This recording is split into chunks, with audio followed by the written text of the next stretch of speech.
Hey guys, thanks for joining me. Race report time. I thought instead of doing something written, I'd do a video, and I keep it quick, I keep it interesting, and you might even join me for a little bit of the gold stuff. The first run off the beach, I'd probably rate myself 8 out of 10. 8.5 out of 10. I felt I did quite well with that. It was a hot pace and I felt relaxed, I kept comfortable and got there in the first bunt, so tick. The second stage is the bike up to Aikens Corner. For that, I'd probably give myself 6.5, 7 out of 10. Came off the run, got on the bike, didn't Velcro into my flats properly. My legs felt dead, and I definitely didn't do any share of the work on the front really. I just sat in and wanted to preserve myself for the run. On the mountain run, I'd probably give myself a 6.5 or 7 out of 10 again, once again. Maybe it's no, 6.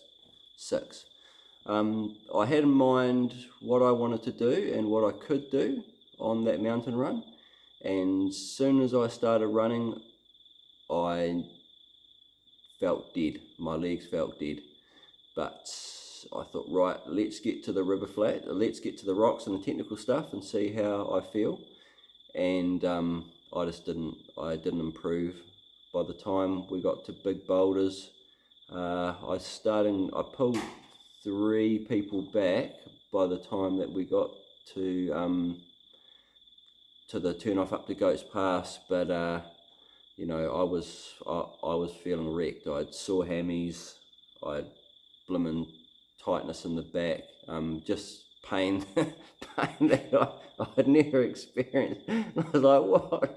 This is like, I'm feeling it here. Whether I pushed too hard, whether the rivers were up a bit high, because I had a few swims, but I didn't find a rhythm, and it did not feel good.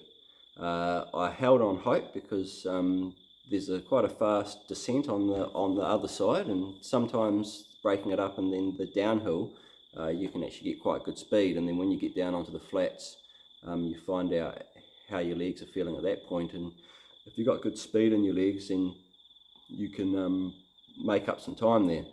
Well, that was not the case for me at all. I did okay on the downhill, but then through the technical stuff to Dudley's and then up Dudley's, I lost 2 places there, and then down on the flats, I was just like, I could not open up. I felt stiff and felt heavy, and I got passed by another athlete there. So by the time I got to Klondike Corner, I was scratching my head thinking, not a good day. That run was definitely not what I had in mind. But it was good seeing Nige there, because Nige was like, nah, bloody, you're doing well, man. You're cycling ahead now. Think positive, get into it. You're going really well. So I was like, yep, sweet. But when you're racing, and you're just focused on moving forward and eating, then you know those positive words and reassuring definitely help heaps. The next stage, which was the long bike, I would rate myself, I would break it up into 2. Up to Porter's Pass, I'd rate myself 7.5 to 8 out of 10 on that. I sort of felt like I got a bit of a groove. I quite enjoy getting in and out of the saddle on the climbs, and I pulled back another 3 athletes on that part. Coming down from Porter's and then the flats to the start of the kayak, I'll probably give myself a 6.5 out of 10. I couldn't find a rhythm. I struggled to keep in the TT position, and there was a guy that I was catching going up Porters, and he just blitzed me on the flat, so just gone. So that was a bit of a kick in the teeth. I was like, bugger. So by the time we got to the kayak, the rain was starting to come in. The kayak stage,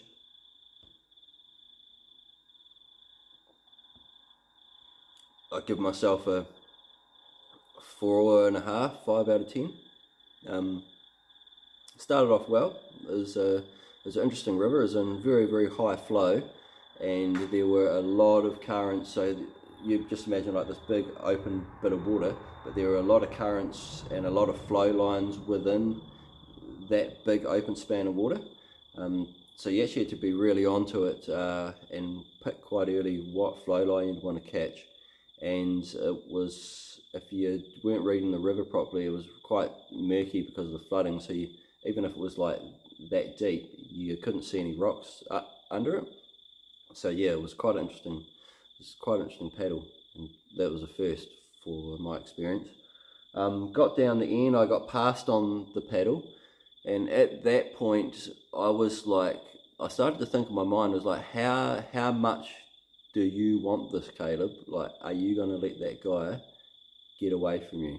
Are you going to let him take your position, or are you going to hold on to him enough so you can try and mow him down the bite?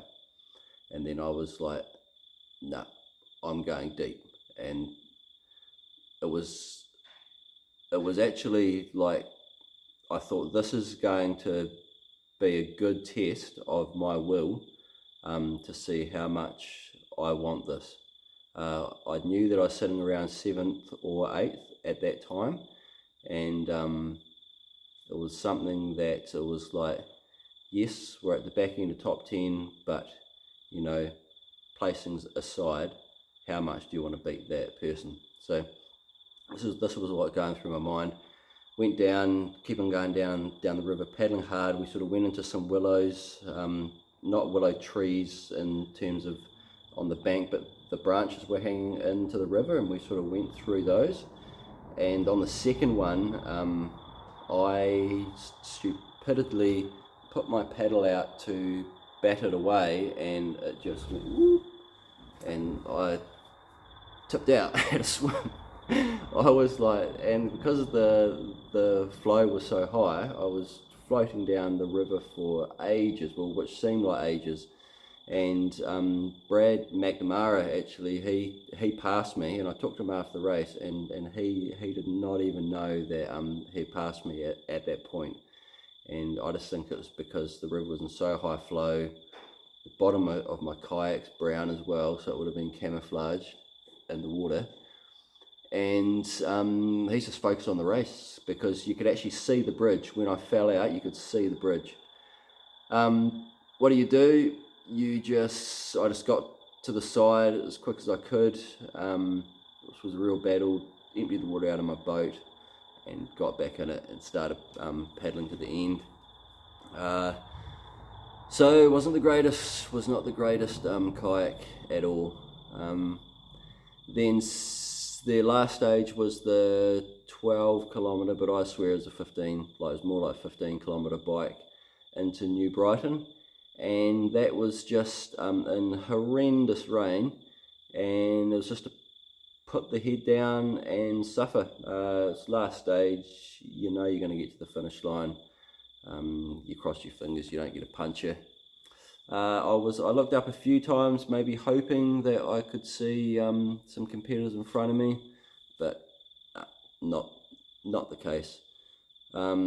Crossed the line, and yeah, mixed emotions. I was really, really stoked that I'd finished it. There were times there when I possibly thought that I wasn't going to finish it, just purely because I felt like pulling out. I felt like I was just having a shit day, and I felt like pulling out. there was like, I didn't feel like I'd had the race that I wanted to have, and that I was capable of having. But what is awesome is when you got the opportunity to get to the finish line and have a chat to the other competitors, and you actually just remember that you're all in the same boat. You all went through the same sort of shit at different experiences, but we just missioned it from one side of the country to the other, and you're finished, and it's done, and it's over, and you're stoked about it. And yeah, so that was my experience of my race. I don't know if I'll ever have a perfect race. I'm hoping that I do. When I first did, this is my third coast to coast, so my first coast to coast, I was aiming for like just a finish, to see what I'd get. And then the second one, I was aiming for a top 10, and I got 12th. And then this time I was like, if everything goes right and some other competitors have a bad day, then I'm in for a top 5. But I got a top 10. And so on. And so it goes. This story just never quite reaching your expectation. But I think that's a key driver. In terms of the Coast to Coast 2023, I'm not 100% sure that I'm going to do it yet. Definitely going to keep training, and I'm keen just to keep honing some skills, keep improving, and keep getting better. And there's some things that I want to do outside of the Coast to Coast that's going to make me a better athlete for when I come back and race it next. So that's my recap. 12 and a half minutes. I hope you found it interesting. And if you haven't done the Coast to Coast, definitely consider doing it. And get out there and challenge yourself. See how far you can push it. Catch you later.